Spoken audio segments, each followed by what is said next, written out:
Voilà, pour terminer, pour parler de la cinquième chose, donc nous sommes dans le livre de Tite, donc c'est le chapitre 2, donc on peut commencer à partir du premier, premier verset.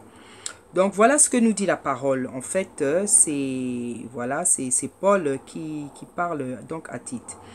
Il dit, pour toi, dis les choses qui sont conformes à la sainte doctrine. Dis que les vieillards doivent être sobres, honnêtes, modérés, saints dans la foi, dans la charité, dans la patience. Dis que les femmes âgées doivent aussi avoir l'extérieur qui convient à la sainteté, n'être ni médisantes, ni à donner au vin, qu'elles doivent donner de bonnes instructions, et c'est là ce qui va nous intéresser surtout, donner de bonnes instructions dans le but d'apprendre aux jeunes femmes à aimer leur mari et leurs enfants, à être retenues, chastes, occupées aux soins domestiques, bonnes, soumises à leur mari, afin que la parole de Dieu ne soit pas blasphémée. Amen.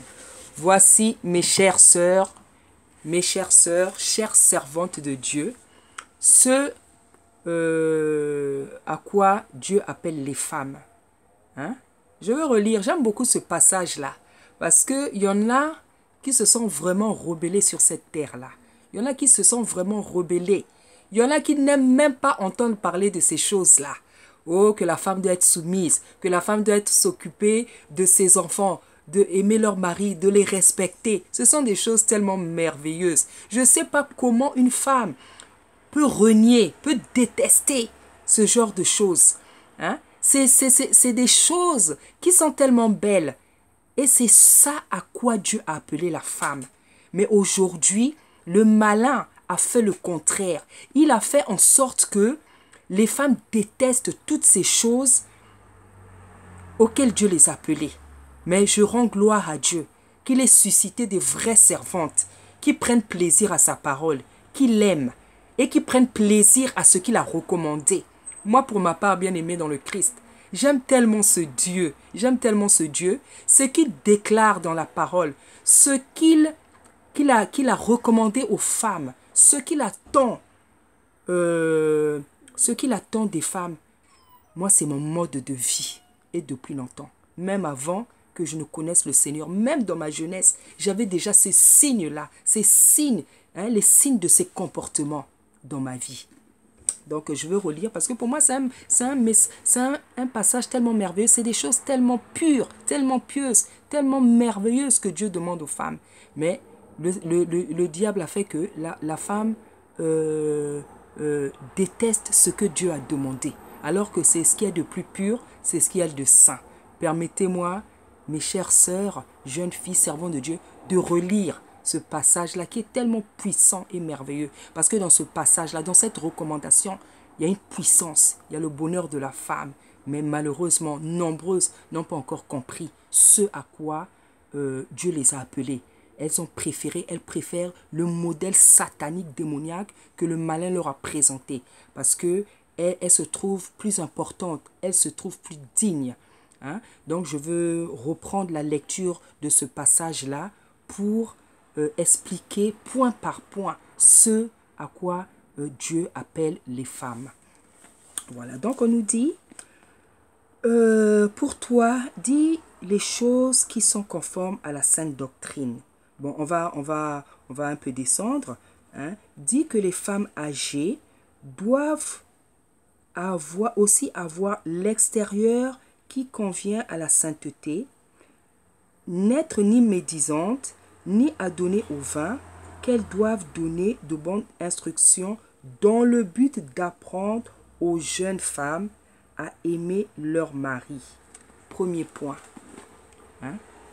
Paul dit à Tite que les femmes âgées doivent apprendre aux femmes à aimer leur mari. Ma sœur bien-aimée, servante, hein? La chose que Dieu attend de toi dans la société, la chose à laquelle Dieu t'a appelé, c'est d'aimer ton mari. Alléluia. La chose que Dieu attend de toi, c'est d'aimer ton mari. Aujourd'hui, pour nombreuses, c'est un défi. Aujourd'hui, pour nombreuses, c'est un affront. Aujourd'hui, pour nombreuses, c'est quelque chose qui n'a pas de sens. Aujourd'hui, pour nombreuses, c'est quelque chose, c'est devenu un sujet d'orgueil, d'humiliation, de rabaissement, aimer son mari. Qu'est-ce qu'il y a de plus naturel? Qu'est-ce qu'il y a de plus naturel? Dans le jardin d'Éden, là-bas, quand il a créé, il a bien dit, il n'est pas bon. Peut-être que tu as oublié et que tu ne fais pas le rapport. Il a bien dit, il n'est pas bon que l'homme soit seul. Lui, c'est pourquoi. S'il n'est pas bon que ton homme, le mari, soit seul, l'homme soit seul, qu'est-ce qui te pose? Quel problème ça te pose de l'aimer? Quel problème ça te pose de l'aimer? Quel effort ça te demande de l'aimer? C'est ce à quoi Dieu t'a appelé, ma sœur. C'est ce à quoi t'a appelé, servante de Dieu. D'aimer ton mari, c'est quelque chose de merveilleux, de beau.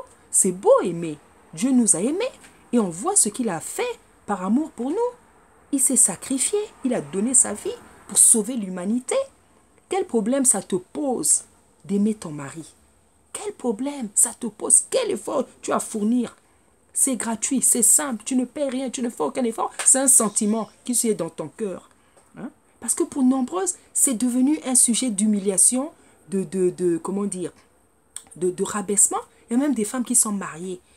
Dire à leur homme que je les aime, c'est tout un problème. Montrer à leur homme qu'elle les aime, c'est un problème. Mais ce n'est pas naturel du tout.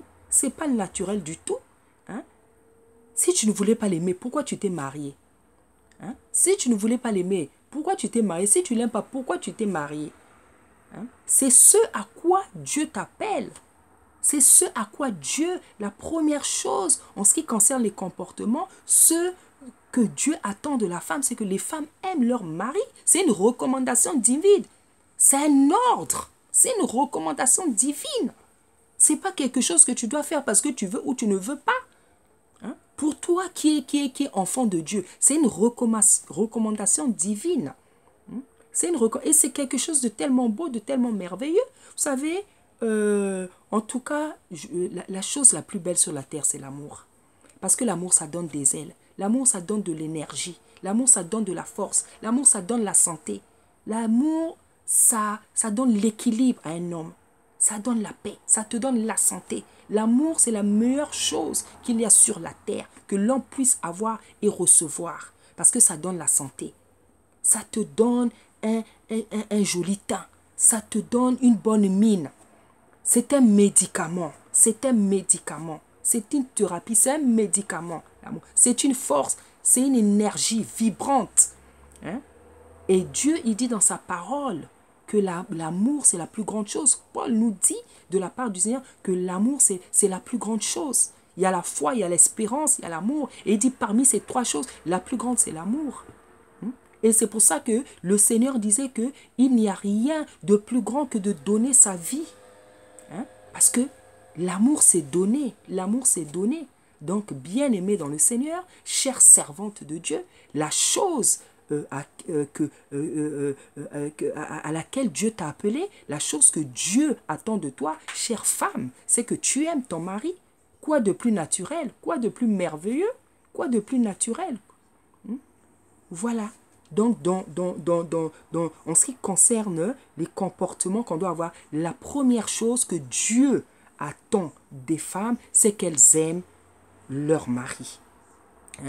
Si tu es marié, tu es marié et que tu n'aimes pas ton mari, il y a un problème, ma soeur. Il y a un problème, servante de Dieu. Il y a un problème. Remets-toi en question. Va chercher à la base qu'est-ce qui s'est passé. Va chercher à la base qu'est-ce qui se passe qui fait que tu n'aimes pas ton mari. Si tu es marié aujourd'hui, tu dois aimer ton mari. Parce que c'est une recommandation divine. C'est ce à quoi Dieu appelle les femmes. On va continuer. Il dit, dans le but que les vieilles, les femmes âgées, doivent donner des bonnes instructions aux femmes, dans le but d'apprendre aux jeunes femmes à aimer leurs maris et leurs enfants. Deuxième chose, aimer nos enfants. Aimer nos enfants. Quoi de plus naturel? Quoi de plus naturel? Des êtres que nous portons pendant 9 mois. Pendant 9 mois, nous connaissons toutes les vibrations que nous ressentons. Nous connaissons tous les sentiments que nous vivons, que nous ressentons pendant la grossesse. C'est vrai qu'il y a des grossesses qui ne sont pas évidentes. C'est vrai qu'il y a des grossesses. Tu t'es fait violer parfois. Hein? Il y a des grossesses qui sont, comment dire, donc qui sont, comment dire, qui se sont passées dans des conditions dramatiques parfois. Hein? Mais pour celles qui ont des grossesses dans des conditions normales, hein, d'un mari qui t'aime, avec un mari qui t'aime, avec ton époux, avec la personne avec qui tu es marié, tu dois aimer tes enfants. Tu dois aimer tes enfants. Dieu appelle aux femmes, aux mamans à aimer leurs enfants. Hein? Dieu appelle aux mamans et aux femmes à aimer leurs enfants. Hein? Dieu appelle. C'est vrai que ce n'est pas évident. Il y a plusieurs raisons qui font que, bon, tu ne peux pas te réjouir d'une grossesse ou d'un enfant. Mais tu dois te remettre en question. Tu dois faire un travail. Tu dois te poser les vraies questions. Tu dois te demander, hein, si par exemple cette grossesse-là ou cet enfant-là, si je l'aime ou si je l'aime, tu dois te poser, si ça ne t'arrive pas, s'il y a un enfant que tu n'aimes pas parmi tous tes autres, tu dois te poser la question, pourquoi celui-là je ne l'aime pas? Hein? Et tu dois avoir une raison valable, tu dois avoir une réponse plutôt valable. Hein? Tu dois te poser, parce que c'est vrai que dans la vie, il y a plein de choses, mais tu dois avoir une raison valable. Est-ce qu'il y a même une raison? Je n'en sais rien. Est-ce qu'il y a même une raison? Je n'en sais rien. Tout ce que je sais, c'est que Dieu demande aux femmes d'aimer leurs enfants. Et si en fait il y a une femme ou des femmes, si on se retrouve dans une situation où il y a des enfants ou un enfant qu'on n'aime pas, il faut qu'on se pose la question, pourquoi tu n'aimes pas cet enfant? Il faut que tu analyses. C'est en analysant que tu auras la réponse. Hein? J'espère que ce n'est pas pour des fausses raisons. Hein? Il y a des femmes qui n'aiment pas leurs enfants, par exemple, parce que la tête de l'enfant ne lui plaît pas. Il y a des femmes qui n'aiment pas l'enfant parce qu'elles trouvent que l'enfant n'est pas beau. Mais c'est terrible. C'est terrible. C'est terrible. Parce que il y a des femmes qui n'aiment pas parce qu'elles auraient préféré avoir, comment dire, un garçon à la place d'une fille. Donc elles sont déçues. Voilà des raisons pour lesquelles certaines mamans n'aiment pas leurs enfants. Parce qu'elles auraient préféré un garçon à la place d'une fille. Une fille à la place d'un garçon. Hein? Il y a des mamans qui n'aiment pas leur enfant parce que l'enfant n'a pas le teint qu'elles souhaitaient, qu'elles désiraient. Il y a tellement des raisons abominables pour lesquelles certaines mamans, certaines femmes n'aiment pas leur enfant. Mais des raisons complètement folles. Complètement folles. Complètement folles. Et vous vous dites, c'est pour ça. Quand vous découvrez, vous dites, c'est pour ça. Il y a plein de raisons pour lesquels certains enfants ne sont pas aimés. Il y a des parents, par exemple, qui préfèrent certains enfants parce que celui-là, il lui ressemble plus, mais des choses complètement folles. Alors que qu'est-ce que Dieu nous demande dans sa parole? Qu'est-ce que Dieu nous demande dans sa parole? Il dit que les femmes aiment leurs enfants. On est appelé à aimer nos enfants comme on est appelé à aimer nos maris. Hein? C'est vrai. Il peut y avoir des raisons qui font que tu n'aimes pas tel ou tel enfant. Mais tu dois réfléchir à cette raison pour savoir si cette raison-là, pour te répondre à pour savoir si cette raison-là, elle est juste, elle est valable, elle est normale. Il ne faut pas que ça soit pour comment dire, quelque chose qui n'a pas de sens. Parce qu'un enfant, ce n'est pas un jeu, c'est une vie. Ce n'est pas un jouet, c'est une vie. C'est un être humain qui a besoin de recevoir l'amour. Qui a besoin de recevoir l'amour. Donc si tu es dans cette situation où il y a un ou deux enfants, ou un enfant que tu n'aimes pas, tu dois te poser toutes les questions que tu dois te poser. Tu dois te poser toutes les questions. Pourquoi cela m'arrive? Pourquoi je n'aime pas cet enfant? Tu dois faire une analyse pour voir si tu es sérieuse ou pas. Voir si c'est pour des raisons, comment dire, complètement artificielles. Hein? Tu dois te poser la question. Parce que c'est un ordre. Dieu nous appelle aux femmes à aimer les enfants. Hein? Donc si tu n'aimes pas, tu dois te poser des questions. Tu dois pourquoi celui-là je n'aime pas. Hein? Et j'espère que quand tu as eu la réponse, que ça peut être, c'est un problème qui peut être réglé. Que c'est un problème qui est réglé. Parce que c'est un mal quand un enfant n'est pas aimé. C'est un mal. C'est quelque chose qui doit chercher à être réglé.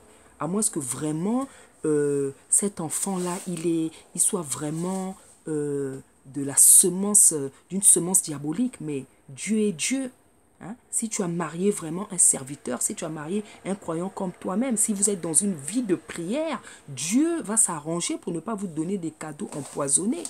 Dieu va vous donner des enfants agréables. Mais parce qu'il y a beaucoup de choses qu'il fait aussi. Voilà, hein, Dieu va vous donner des enfants agréables. Si tous les deux, vous êtes croyants, vous croyez en Dieu, vous pratiquez ça, il ne va pas vous donner des cadeaux empoisonnés. Hein? Parce que c'est vrai, il y a des enfants qui peuvent venir, qui peuvent être considérés comme une punition. Mais il faut d'abord regarder ton comportement. Le tien, celui du papa. Il y a beaucoup de choses. Hein? Hein? Ce qui est sûr, c'est que ce à quoi Dieu appelle les femmes, c'est d'aimer les enfants. Et quand il y a un enfant qui n'est pas aimé, ça nécessite une analyse. Ça nécessite une analyse. Le papa ou la maman doit se demander pourquoi cet enfant-là, je ne l'aime pas. C'est un sujet qui doit être pris au sérieux, étant donné que Dieu nous appelle à aimer nos enfants. Donc quand ce n'est pas le cas, il faut réfléchir à la situation, dans le but de pouvoir régler cette situation. Et si c'est difficile, Dieu, il est là pour nous aider. Donc ça, c'est, comment dire,